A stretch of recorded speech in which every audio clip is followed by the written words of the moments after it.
Welcome dear student. अगर आप लोग बोर्ड एग्जाम देना चाहते हो 2026 में तो आपके ग्रामर में सेक्शन सी में आपका 2 नंबर का या 3 नंबर का नरेशन जरूर पूछा जाएगा।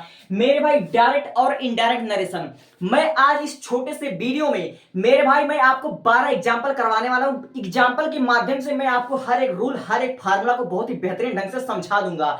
और रही बात, ठीक है, और इस वीडियो में मैंने 5 प्रकार के, चाहे वह इंट्रोगेटिव सेंटेंस हो, चाहे वह एक्सक्लेमेटिव सेंटेंस हो, चाहे इंपरेटिव सेंटेंस हो, चाहे असर्टिव सेंटेंस हो, चाहे जैसा वाक्य हो, आपके बोर्ड एग्जाम में जैसा भी वाक्य पूछा जाएगा हम एक ही वीडियो में सब कुछ कवर कर लेंगे। यानी कि आपको एक ही वीडियो में अफर्मेटिव इंट्रोगेटिव सब कुछ आपको देखने को मिल जाएगा और बहुत ही बेहतरीन ढंग से।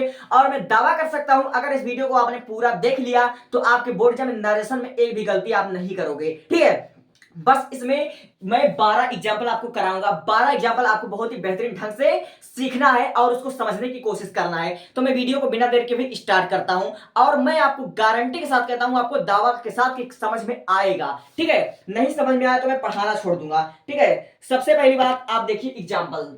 हमारा पहला जो एग्जाम्पल दिया है my father said to me. ठीक है, my father said to me, मेरे पिताजी ने मुझसे कहा, डू यू नो, क्या तुम जानते हो, वेयर प्रेम इज। ठीक है, मेरे पिताजी ने मुझसे कहा कि क्या तुम प्रेम को जानते हो, क्या तुम जानते हो कि प्रेम कहां है। ठीक है, प्रेम कहां है, तो इसका मतलब आप लोग देख सकते हो कि डू यू नो यह हमारा इंट्रोगेटिव सेंटेंस, यह जो हमारा वाक्य वह इंट्रोगेटिव सेंटेंस का वाक्य इंट्रोगेटिव सेंटेंस का एग्जांपल है। अगर यह आपके बोर्ड एग्जाम में आता है तो आप इसको कैसे बनाओगे। सिंपली आपको क्या करना है, आपको माय फादर आपको उतार देना है। अब देखिए स्टडी टू को आप किस में बदलोगे, जब भी वाक्य इंट्रोगेटिव हो, आपको नरेशन बनाना हो, इंडायरेक्ट स्पीच में बनाना हो, तो आप लोग स्टडी टू को हमेशा आस्क्ड में बदलोगे। ठीक है, स्टडी टू का किस में बदलना है, आपको आस्क्ड में बदलना है। ठीक है, अब देखो इन्वर्टेड कामा को आप किस प्रकार चेंज करोगे। इन्वर्टेड कामा को इंट्रोगेटिव में 2 प्रकार से चेंज किया जा सकता है। एक हेल्पिंग वर्ब की सहायता से चेंज किया जा सकता है और एक क्वेश्चन वर्ड की सहायता से चेंज किया जा सकता है।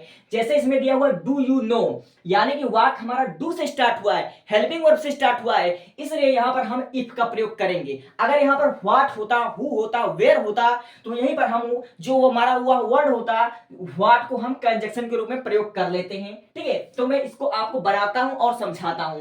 देखिए दिया हुआ है my father said to me, do you know where Prem is, यहां आपके बोर्ड में आया हुआ है। ठीक है, तो आप यहां पर लिखोगे सिंपली माई फादर। ठीक है, FATHER, माई फादर। अब सेड टू को हमेशा आस्क्ड में बदलना है, क्यों, क्योंकि वाक्य हमारा इंट्रोगेटिव है। तो यहां पर लिखोगे आस्क्ड, ASKED आस्क्ड।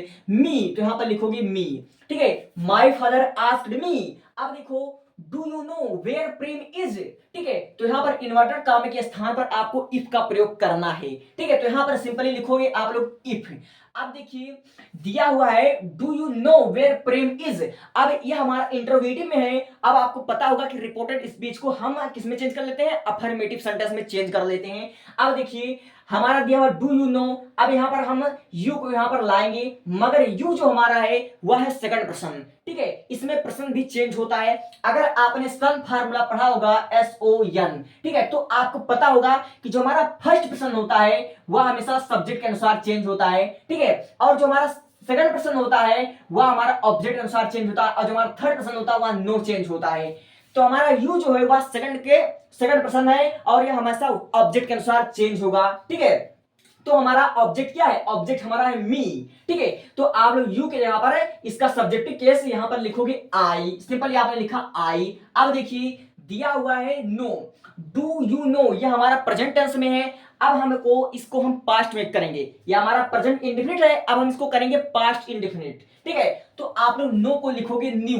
ठीक है, KNEW न्यू। अब देखिए वेयर प्रेम इज, इसको आप लोग लिखोगे वेयर। ठीक है, प्रेम PREM प्रेम वाज आप लोग लिखोगे। सिंपल इस प्रकार हमारा बन जाएगा और ये हमारा कामा जो हमारा क्वेश्चन वर्ड था यह सब कुछ हट जाएगा। ठीक है, तो पहला वाक्य हमारा कैसे बना, my father asked me if I knew where Prem is, इस प्रकार से हमारा बनेगा। ठीक है, इंट्रोगेटिव वाक्य में सेड टू को हमेशा आस्क्ड में बदला जाता है और हमारा जो कॉमा का स्थान पर या तो इफ का प्रयोग किया जाता है या तो वेदर का, या फिर आप लोग वही क्वेश्चन वर्ड उतार देते हो। इस प्रकार हमारा बनेगा। ठीक है, अब देखिए यू हमारा था सेकंड पर्सन जिसको हमने ऑब्जेक्ट अनुसार चेंज कर दिया, आई में कन्वर्ट कर दिया। अब नो चूंकि हमारा प्रेजेंट इंडेफिनिट था, इसको हमने पास्ट इंडेफिनिट में कर दिया, वेयर को हमने उतार दिया और प्रेम इज को हमने प्रेम वाज कर दिया। तो आपको उम्मीद करता हूं पहला बहुत अच्छे से समझ में आ गया होगा।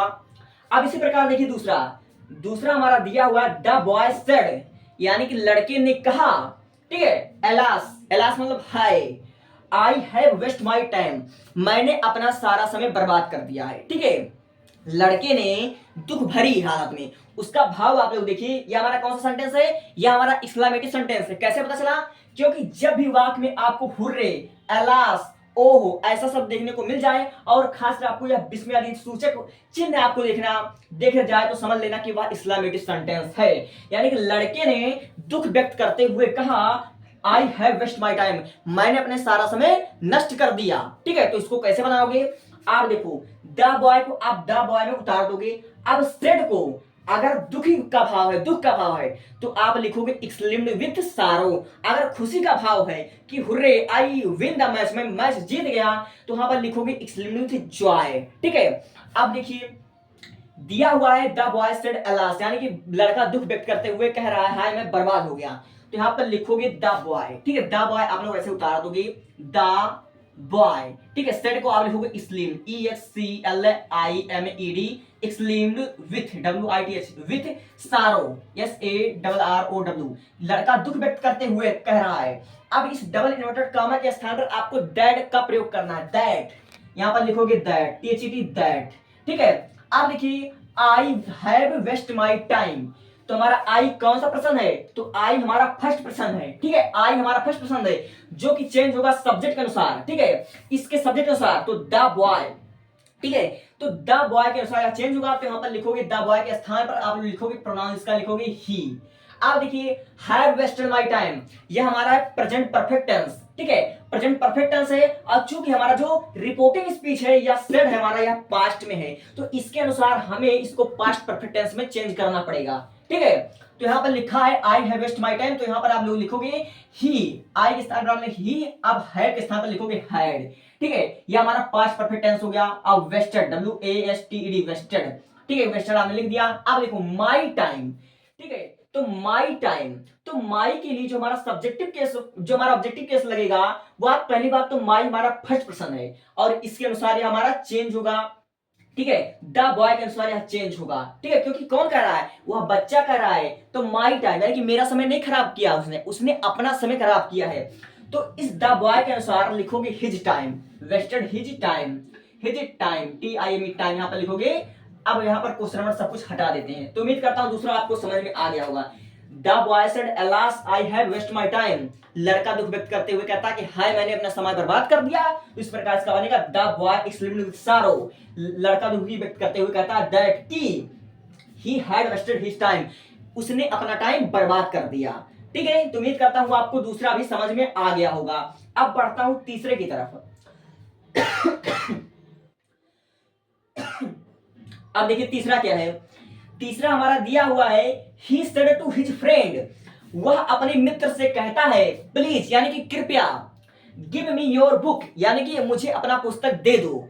ही सेड टू हिज फ्रेंड, वह अपने मित्र से कहता है प्लीज यानी कृपया मुझे अपना किताब दीजिए। अब जब भी आपको कभी प्लीज शब्द यानी कि विनती का, प्रार्थना का, ऑर्डर का जैसा भी आपको इंपरेटिव सेंटेंस आपको दिख जाए, तो आप लोग समझ जाइएगा कि वहां पर हमको जो कंजक्शन के स्थान पर यानी कॉमा के स्थान पर हमको किसका प्रयोग करना है? टू का प्रयोग करना है। कॉमा के स्थान पर हमको टू का प्रयोग करना है। क्यों? क्योंकि यह इंपरेटिव सेंटेंस है।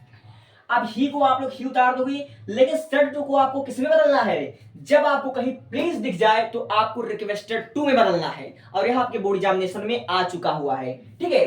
तो यहां पर आप लोग लिखोगे ही को, आप लोग यहां पर ही उतार दोगे। अब सेड टू को आप लोग लिखोगे रिक्वेस्टेड, REQUESTED, रिक्वेस्टेड, ठीक है। Requested his friend, his FRIEND, his friend, ठीक है। ही रिक्वेस्टेड हिज फ्रेंड।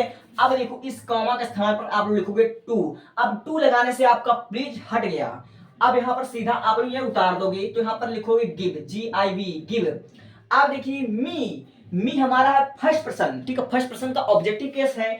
अब इसको हमें सब्जेक्टिव में करना है, ठीक है, इसको हमको किस में करना है, सब्जेक्टिव में करना है। तो आप लोग मी किसके अनुसार चेंज होगा, इसके अनुसार चेंज होगा, ठीक है, इसके अनुसार चेंज होगा। तब आप लोग ही का ऑब्जेक्टिव केस, सब्जेक्टिव केस यहां पर लगाओगे हिम, ठीक है, इसका सब्जेक्टिव केस लगाओगे हिम। अब देखिए योर बुक, योर हमारा है कौन सा पर्सन, सेकंड पर्सन है। अब यह किसके अनुसार चेंज होगा, हिज फ्रेंड ऑब्जेक्ट के अनुसार चेंज होगा, हिज फ्रेंड ऑब्जेक्ट के अनुसार चेंज होगा। तो यहां पर आप लोग हिज फ्रेंड, योर का जहां पर आप लोग लिखोगे हिज बुक, योर बुक दिया हुआ है, यहां पर लिखोगे आप लोग हिज बुक, यहां पर आप लोग लिखोगे हिज बुक, सिंपली आपका यह बन जाएगा। आपको समझ में आ गया होगा, ठीक है। He said to his friend, वो अपने मित्र से कहता है please give me your book, कृपया मुझे अपनी पुस्तक दे दें। तो इसका बनेगा he requested his friend to give him his book. तो इस प्रकार हमारा तीसरा बन जाएगा। अब देखिए जो हमारा चौथा है, दिया हुआ है राम सेड, यानी कि राम कहता है पीटी नेहरू, यानी कि पंडित जवाहरलाल नेहरू, ठीक है, पंडित जवाहरलाल नेहरू का शॉर्ट फॉर्म है PT Nehru, was the first prime minister of India. यानी कि राम कहता है कि पंडित जवाहरलाल नेहरू भारत के प्रथम प्रधानमंत्री थे, ठीक है। अब देखिए जब भी आपको कभी भी रिपोर्टेड स्पीच में कुछ ऐसे वाक्य लिखा हो जो कि यूनिवर्सल ट्रूथ या फिर जो सही हो, ठीक है, जो हमारे भारतीय इतिहास में लिखा हो, जो हमारा हिस्टोरिकल हो, ऐतिहासिक घटना हो, वहां हम कभी भी रिपोर्टेड स्पीच में कोई भी चेंज नहीं करा करते हैं, कोई भी चेंज हम नहीं करा करते हैं, ठीक है। तो आप इसका कैसे बनाओगे, सिंपली आप लिखोगे Ram said, RAM, Ram SAID, said यहां पर लिखोगे दैट, क्यों, क्योंकि यह असर्टिव सेंटेंस है, दैट। अब इतना पूरा आप लोग उतार दोगे, इसमें कोई भी चेंज नहीं होगा, क्यों, क्योंकि यह हिस्टोरिकल है, यह ऐतिहासिक घटना, सचमुच हमारे जो इंडिया के प्रधानमंत्री थे वह हमारे कौन थे, पंडित जवाहरलाल नेहरू ही थे। यह हिस्टोरिकल है, ऐतिहासिक घटना, यह सत्य है, ठीक है। इसलिए हम इसमें विदाउट चेंज करते हुए सब कुछ इसको उतार देंगे, ठीक है। Pandit Nehru, NEHRU, Nehru was the first, FIRST, first prime minister, ठीक है, prime MINISTER, minister of India, INDIA, India, ठीक है। तो इस प्रकार हमारा हो जाएगा। तो मैं एक बार आपको चारों वाक्य फिर से समझा देता हूं ताकि आपको समझ लीजिए कि एक एग्जांपल के माध्यम से आप कई बना ले तो ज्यादा बेहतर रहेगा। पहला हमारा दिया था my father said to me do you know where Prem is, यानी कि मेरे पिताजी कहते हैं मुझसे कि क्या तुम्हें पता है कि प्रेम कहाँ है। तो हमने माई फादर को माई फादर उतार दिया। अब सेड टू को हमने आस्क्ड में कन्वर्ट किया, क्यों, क्योंकि हमारा वाक्य जो हुआ इंटरोगेटिव है, इसलिए हमने लिखा यहाँ पर आस्क्ड, यहाँ पर मी हमने लिख दिया। अब कॉमा के स्थान पर हमने इफ का प्रयोग किया, इफ का प्रयोग करते या वेदर का प्रयोग करते, दोनों हो सकता था, ठीक है। अब देखो लिखा हुआ डू यू नो, तो हमारा है यहाँ प्रेजेंट इंडेफिनिट है, तो इसको हमने बदल दिया पास्ट इंडेफिनिट में, तो हमने लिखा आई न्यू। तो वेयर प्रेम इज, तो हमने लिखा वेयर प्रेम वाज। इस प्रकार हमारा पहला बना। अब दूसरा देखो, ठीक है, the boy said alas I have waste my time, यानी कि लड़का कहता है हाय मैंने अपना समय बर्बाद कर दिया, ठीक है। यह हमारा एक्सक्लेमेटिव सेंटेंसेस, ठीक है, एक्सक्लेमेटिव सेंटेंसेस, द बॉय को हमने द बॉय उतार दिया। अब सेड को हमने एक्सक्लेम्ड विद सारो में हमने कन्वर्ट कर दिया, ठीक है। सेड को हमने एक्सक्लेम्ड विद सारो में क्यों कन्वर्ट किया, क्योंकि यहाँ पर लिखा एलास, वह दुख व्यक्त कर रहा है, तो इसलिए हो जाएगा एक्सक्लेम्ड विद सारो, ठीक है। अब यहाँ पर हम कंजंक्शन यानी कि कॉमा का स्थान पर हमने लगाया दैट। जब भी इस्लामेटिव सेंटेंस हो तो वहां पर कंजंक्शन के रूप में हमें दैट का प्रयोग करना है। एसरेटिव सेंटेंस हो तो एसरेटिव सेंटेंस हो तो वहां भी हमें कंजंक्शन के रूप में दैट का प्रयोग करना है। अगर इंटरोगेटिव हो तो हमें इफ या वेदर का प्रयोग करना है, या फिर अन्यथा अगर डब्ल्यूएच फैमिली तो वही डब्ल्यूएच फैमिली हमको उतार देना है। और इंपरेटिव सेंटेंस में हमें टू का प्रयोग करना है कॉमा का स्थान पर कंजंक्शन के रूप में, ठीक है। तो अब देखिए दैट हमने लिख दिया कंजंक्शन के रूप में। अब देखिए I have waste my time, तो आई था हमारा फर्स्ट पर्सन, तो हमने इस सब्जेक्ट के साथ यहाँ पर लिखा है ही, ठीक है। अब हैव वेस्ट माई टाइम, तो यहाँ पर लिखा हमने हैड वेस्ट टाइम, हमने प्रेजेंट परफेक्ट को पास्ट परफेक्ट में चेंज कर लिया है। अब देखिए माई टाइम, तो यहाँ पर हमने लिख दिया हिज टाइम, किसके अनुसार, इसके हमने इसके अनुसार, ठीक है। अब देखिए तीसरा वाला, he said to his friend, ठीक है, वह अपने मित्र से कहता है please give me your book, कृपया हमें अपनी पुस्तक दे दें, ठीक है। यह विनती करता हुआ, रिक्वेस्ट करता हुआ, ऑर्डर देता है या कुछ भी देता हो, ठीक है।